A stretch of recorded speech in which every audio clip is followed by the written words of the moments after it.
ಅವಿಭಜಿತ ದಕ್ಷಿಣ ಕನ್ನಡ ಜಿಲ್ಲೆಯಲ್ಲಿ ಮಳೆಯ ಬಿರುಸು ಸತತ 5ನೇ ದಿನವೂ ಮುಂದುವರೆದಿದೆ. ಕರಾವಳಿಯಾದ್ಯಂತ ಭಾನುವಾರ ಬೆಳಗ್ಗಿನವರೆಗೆ ರೆಡ್ ಅಲರ್ಟ್ ಜಾರಿಯಲ್ಲಿ ಇರಲಿದ್ದು, ಉಭಯ ಜಿಲ್ಲೆಗಳಲ್ಲಿ ಶಾಲಾ ಕಾಲೇಜುಗಳಿಗೆ ಇಂದು ರಜೆಯನ್ನ ನೀಡಲಾಗಿದ್ದು, ನಾಳೆ ಕೂಡ ಈಗಾಗಲೇ ರಜೆಯನ್ನ ಘೋಷಣೆ ಮಾಡಲಾಗಿದೆ. ನಗರದಲ್ಲಿ ಬಿಟ್ಟು ಬಿಟ್ಟು ಧಾರಾಕಾರ ಮಳೆ ಬರ್ತಾ ಇದೆ. ನದಿ ಮತ್ತು ಹೊಳೆಗಳು ತುಂಬಿ ಹರಿತಾ ಇದ್ದು, ನೀರು ಇರುವಂತಹ ತಗ್ಗು ಪ್ರದೇಶ, ಕೆರೆ, ನದಿ ತೀರ, ಸಮುದ್ರ ತೀರಕ್ಕೆ ತೆರಳದಂತೆ ಸಾರ್ವಜನಿಕರಿಗೆ ಸೂಚನೆಯನ್ನ ನೀಡಲಾಗಿದೆ. ನೆರೆ ನೀರಿನಿಂದಾಗಿ ಅನೇಕ ಮನೆಗಳು ಜಲಾವೃತವಾಗಿವೆ. ಅಪಾರ ಕೃಷಿ ನಷ್ಟ ಉಂಟಾಗಿದೆ. ತುರ್ತು ಸೇವೆಗಳಿಗಾಗಿ ಜಿಲ್ಲಾ ಮಟ್ಟದಲ್ಲಿ ಹಾಗೂ ತಾಲೂಕು ಮಟ್ಟದಲ್ಲಿ ಕಂಟ್ರೋಲ್ ರೂಮ್ಗಳನ್ನು ತೆರೆಯಲಾಗಿದೆ. ಬಜ್ಪೆ ಸಮೀಪದ ಆದ್ಯಪಾಡಿಯ ಮುಖ್ಯ ರಸ್ತೆ ಸುಮಾರು 20 ಅಡಿ ಆಳಕ್ಕೆ ಕುಸಿದಿದ್ದು, ಈ ರಸ್ತೆಯಲ್ಲಿ ಸಂಪರ್ಕ ಕಡಿತಗೊಂಡಿದೆ.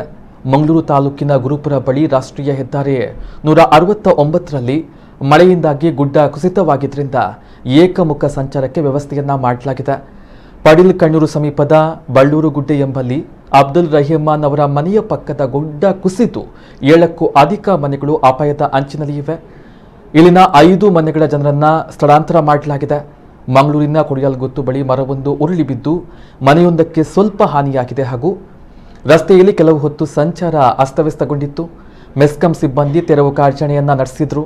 ಸುರಿತಾ ಇರುವ ಭಾರೀ ಮಳೆಗೆ ಸುರತ್ಕಲ್ನ ಹೊನ್ನಕಟ್ಟೆ ಜಂಕ್ಷನ್ನಲ್ಲಿ ಇಂದು ಮಧ್ಯಾಹ್ನ ಓಮ್ನಿ ಮೇಲೆ ಸರಕು ಸಾಗಾಟದ ಲಾರಿಯೊಂದು ಪಲ್ಟಿಯಾಗಿ ಓಮ್ನಿ ಚಾಲಕ ಗೋಕುಲನಗರ ನಿವಾಸಿ ಲೋಕೇಶ್ ಕುಲ್ಲಾಲ್ ಎಂಬವರು ಸ್ಥಳದಲ್ಲೇ ಸಾವನ್ನಪ್ಪಿದ್ದಾರೆ.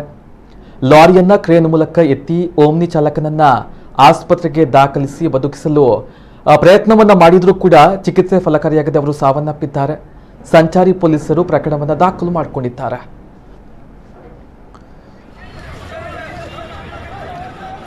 ಭೂಮಿಯಿಂದ ಅವಸ್ಥೆನೇ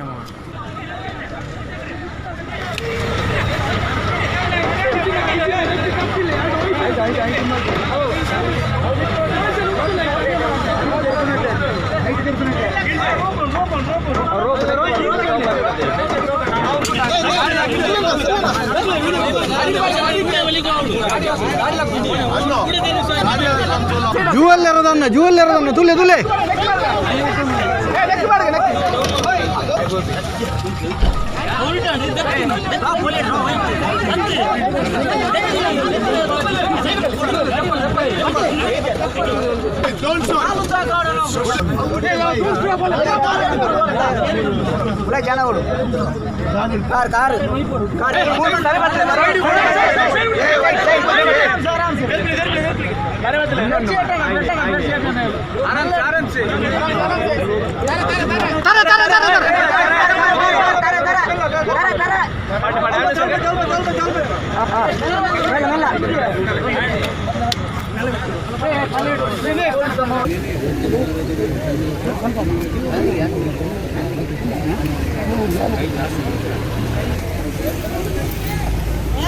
फोन करिए क्या